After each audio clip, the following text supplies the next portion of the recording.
आदाब नाज़रीन, Z news में आपका खैर मकदम है। जिला पुंछ का एक शख्स 2 बरस से अपने बच्चे का स्कूल रिकॉर्ड ठीक कराने के लिए दर-बदर की ठोकरें खा रहा है। इसका कहना है कि मैं मजदूरी करके बच्चों का पेट पालूं या दफ्तरों के चक्कर लगाऊं। आगे देखिए हमारे नुमाइंदा जहांगीर अहमद की ये रिपोर्ट। सर 2 साल से मैं रो रहा हूँ। बच्चे का रिकॉर्ड जो है बेदार हाई स्कूल, जो बेदार वाला हाई स्कूल है, उसमें मेरा बच्चा पढ़ रहा है। आज 2 साल से हरासमेंट करके रखा है कि आज 1.5 महीना पहले मुझे बताया गया है कि आप पेपर निकाल कर लाओ हमारे पास, आपका रिकॉर्ड ठीक हो जाए। अब जो ये मैंने पेपर लाया है, आज 1.5 महीने के बाद ये वापस दिया है कि ये नहीं चलेगा। अब लाओ जी दोबारा पेपर निकाल कर इंग्लिश में। अब मैं गरीब आदमी हूँ, मैं दिहाड़ी लगाऊँ या काम करूँ कि बच्चों को पालूँ, क्या क्या। बहुत 2 साल से इस टीचर ने मुझे बहुत तंग करके रखा है। सोचा कर मुझे बोर्ड में लगवाए हैं, बोर्ड से बेदार स्कूल में, आप हाई स्कूल में जाओ। मैं बोर्ड में जाता हूँ, वो मैडम कहती है कि आप टीचरों को यहाँ भेजो, उनका काम है। अब उनके पास जब आता हूँ मैं, वो कहते हैं कि आप जाओ जी, खुद ही बोर्ड वाले ठीक करिए। अब आप बताओ मैं कहाँ जाऊँ। इस टीचर ने मुझे बहुत तंग करके रखा है, लेकिन आज तक मैं मुझे बच्चे का रिकॉर्ड मांग रहे हैं, कुछ लाइसेंस बनाना, कुछ बनाना, किस पे बनाऊँ। जो भी सब जब स्कूल में जाता हूँ, बैठो जी आपको 10 दिन के बाद हम जम्मू भेजेंगे। अब आज कहते हैं आप खुद जम्मू जाओ, अभी कहते हैं कि आप दोबारा पेपर निकाल के दो। आप बताओ मैं क्या कर सकता हूँ इसमें। बहुत गरीब आदमी हूँ मैं बेदार का रहने वाला हूँ। सोच कर मैंने स्कूल में लगाई। अगर ऐसा हाल गरीबों के साथ होगा तो क्या हमारा बस नज़र करना है दुनिया में। 3 बार बात किए, बोला हो जाएगा आपका मसला, आप घबरा मत। अभी परसों गया मैं, उन्होंने ये निकाल के दिया कि क्या ये न्यूज़पेपर चल नहीं सकता है, ये नहीं चल सकता है। 3.5 लाख जब पेपर आते हैं इस पूरे इस जम्मू कश्मीर में, ये इसको क्या हो गया, ये क्यों नहीं चल रहा है। अब इसके बारे में बताइए मैं कहाँ जाऊँ। अब बच्चे का रिकॉर्ड मांग रहे हैं मुझे, मैं बहुत परेशान हूँ। सारे सर पुंछ का रहने वाला है। उसने क्या कहा गया था उसकी तरफ से आपको? उसने कहा था आप लाओ, आप पेपर दोबारा निकाल कर, तो अब हो जाएगा। अब मैंने कहा कि अगर 2 साल से मैं रो रहा हूँ, कभी पेपर मांगते हो, कभी कुछ मांगते हो, कभी आपको लेटर निकालो सर स्कूल से। वो लेटर भी मैंने निकाल के दिया इनको, लेकिन हमारे स्कूल की बुरी कनेक्शन है। हम गरीब अगर जाए कहाँ पे। सबसे पहले तो आपका बहुत बहुत शुक्रिया। आप मीडिया हजरात जो है हम लोगों की आवाज़ आला से आला वो काम तक पहुंचाते हैं। जो सवाल आपने मुझसे पूछा है, मैं सबसे पहले एक ही बात बताना चाहूँगा। जिस शख्स को जो है पिछले 2 साल से आफजों के चक्कर काटने पड़ रहे हैं, वो अवाम का नुमाइंदा है, वो वार्ड नंबर 7 का जो है पंच है। लेकिन अफसोस से कहना पड़ेगा, जिन नुमाइंदों को हमने चुनकर भेजा, अगर उनको आफजों के चक्कर लगाने पड़ेंगे तो आम लोगों के साथ क्या होगा। एक बात आज आम है, मुझे एक बात समझ नहीं आती है कि सरकार की तरफ से ये योजनाएं, ये कागज़ पत्र, ये मुझे समझ नहीं आता है कि जम्मू कश्मीर की पूरी फोटो स्टेट की मशीनरी जो है वो ख़राब होने लगी है। पूरी जम्मू कश्मीर में जितनी सही है, लोगों ने फ़ोटो स्टेट करवा कर जो है वो जम्मू कश्मीर की सही ख़त्म हो गई है, लेकिन हमारे लोगों के काम अभी तक नहीं हो पाए। आज भी अगर किसी बच्चे की एडमिशन हमने स्कूल के अंदर करवानी है, उसका आधार कार्ड, उसके बाद एफिडेविट तहसीलदार साहब से अटेस्ट, उसके बाद बाबू साहब से उसके ऊपर स्टैंप लगाकर, फिर बच्चे की डेट ऑफ बर्थ थाने से लेकर, फिर इतनी बड़ी गड्डी फाइल लेकर जो है अपने बच्चे की एडमिशन करवानी पड़ती है, जो हमें पहले टाइम में जो है सादा तरीके से हो जाती थी। हमारे लोगों को आज की डेट में जो है बहुत परेशानी है। और मैं मीडिया के माध्यम से ये गुजारिश करना चाहता हूँ, ये आम शख्स के साथ अगर ऐसा हो, ये तो हमारे नुमाइंदे हैं, अगर इनके साथ ऐसा होता है तो आम शख्स हमारे जो आम आदमी हैं उनके साथ क्या होता होगा।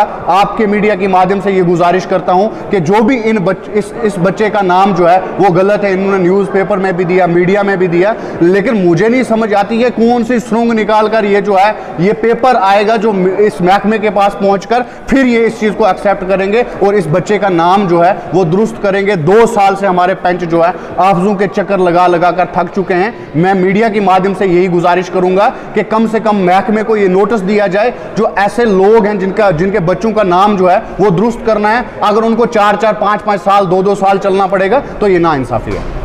मैं एक चीज़ कहूँ कि जहाँ पर गवर्नमेंट ऑफ इंडिया इस वक्त बड़े बड़े दावे करती है कि हमने सारे निज़ाम को डिजिटलाइज कर दिया है आवाम की बेहतरी के लिए, उनकी आसानी के लिए, तो वहीं एक छोटी सी बात और जिसका जिम्मेदार वो खुद भी नहीं है।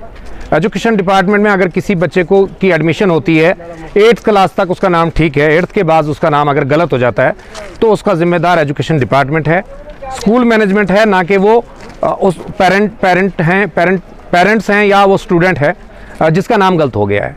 ये दुख की बात है कि 2 साल से अगर एजुकेशन डिपार्टमेंट किसी का नाम ठीक करने के लिए उसे चला रहा है, बार बार उसे कभी न्यूज़पेपर लाओ, कभी ये लाओ, कभी वो लाओ, और वो सारी चीज़ें देने के बावजूद अगर उस बच्चे का नाम आज तक ठीक नहीं हुआ तो इसका जिम्मेदार जो है वो सीधा सीधा एजुकेशन डिपार्टमेंट है। मैं आपके माध्यम से गुजारिश करूँगा हमारे CO साहब पुंछ को और हमारे ZDO साहब जो है मंडी, या फिर कंसर्न स्कूल की जो हेड मैडम है या उनका स्टाफ है, उनसे मेरी रिक्वेस्ट रहेगी कि वो फिल फॉर इसको नोटिस लें और उस बंदे को चक्कर ना कटवाएं, बल्कि उस बच्चे का नाम ठीक करें ताकि वो अपनी जो तालीम है वो आगे जारी रखे। हो सकता है उसकी नसीब में कुछ अच्छा हो, उसका फ्यूचर बर्बाद ना करें।